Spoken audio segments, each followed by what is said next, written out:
Welcome to the Explainer.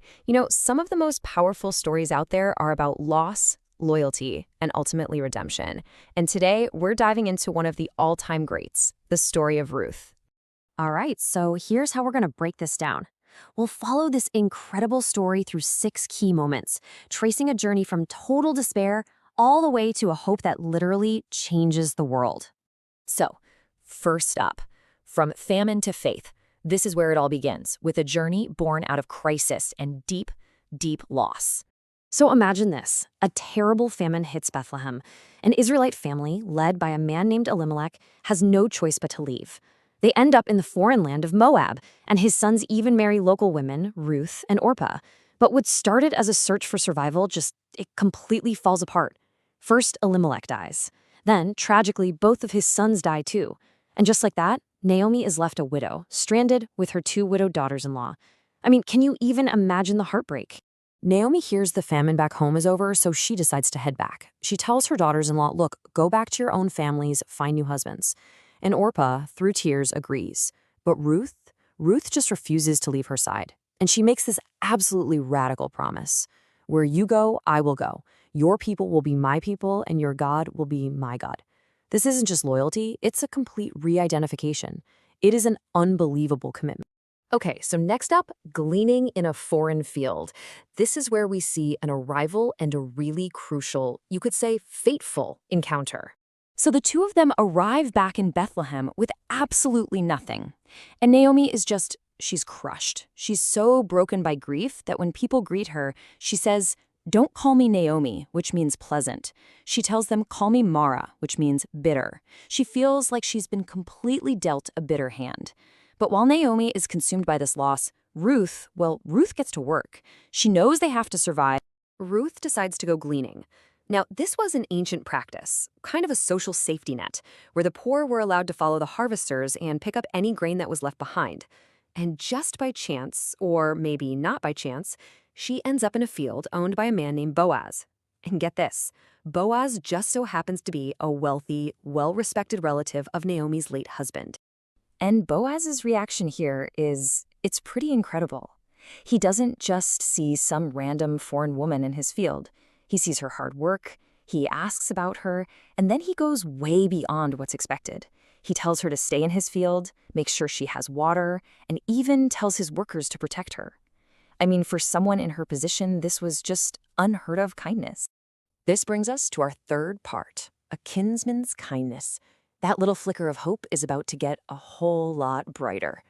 So when Ruth gets home that night with a ton of grain, way more than she should have, and tells Naomi where she was, it's like a light bulb goes off for Naomi. All that bitterness and despair it breaks for a moment.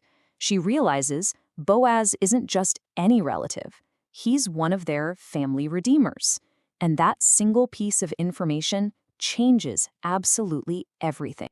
So, you're probably asking, what in the world is a family redeemer? Well, think of it as a vital role in ancient Israelite culture. It was a male relative who had this legal responsibility to protect the family's interests. That could mean buying back family land that was sold out of poverty, but it also meant marrying a childless widow to provide an heir for her deceased husband. It was all about protecting the family's legacy. All right, which leads us to part 4, the threshing floor plan. And folks, this is a daring and very risky proposal.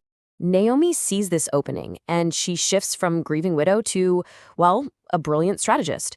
She lays out this incredibly bold plan for Ruth. Wash up, put on your best clothes, and go to the threshing floor where Boaz is working late. But wait until he's done eating and lies down to sleep. Then, go uncover his feet and lie down. I mean, this is super unconventional and incredibly risky. Everything, and I mean everything, depends on Boaz being an honorable man. So, in the dead of night, Ruth does exactly what Naomi told her to do. Boaz wakes up, startled, and there she is. And she makes this powerful, symbolic request. Spread the corner of your cloak over me. Now, everyone back then would have known what this meant. It was a direct, formal way of asking for protection. And in this situation, it was a proposal of marriage. Boaz gets it immediately. He's not offended, he's impressed. He praises her for her loyalty and calls her a woman of noble character. He's all in. He wants to do it. But there is a catch. A pretty big one, actually. He tells her there's another male relative who's a closer relation, and that guy has the first legal right to be the redeemer. And that sets the stage for our fifth act, redemption at the gate, where the law gets settled, out in the open for everyone to see. Boaz is a man of his word. The very next morning, he goes to the city gate, which was basically their public square and courthouse all in one, and he handles this so cleverly. When the other relative shows up, Boaz first presents the business deal. Hey, you have a chance to buy Naomi's land. The guy is like, absolutely, it's a great deal. But then Boaz drops the other shoe. Great. By the way, if you buy the land, you also have to marry Ruth the Moabite and raise up an heir for her late husband. Well, suddenly the deal doesn't look so good. The guy realizes this isn't just an investment, it's a huge family responsibility. He'd have to care for Ruth, and any son they had wouldn't even carry his own name or inheritance. He says, no way, that could mess up my own estate. So he backs out. He then takes off his sandal and gives it to Boaz. This wasn't just some weird gesture. It was their legally binding way of sealing a deal in public. The right of redemption was now officially Boaz's. And finally, that brings us to our conclusion, a legacy of hope. After all that loss, all that bitterness, the story finally fully turns toward blessing. And the payoff is just beautiful. Boaz marries Ruth, they have a son, and they name him Obed. And this isn't just a private joy. The whole town celebrates with them. The local women gather around Naomi and tell her that this daughter-in-law of hers, Ruth, has been better to you than 7 sons.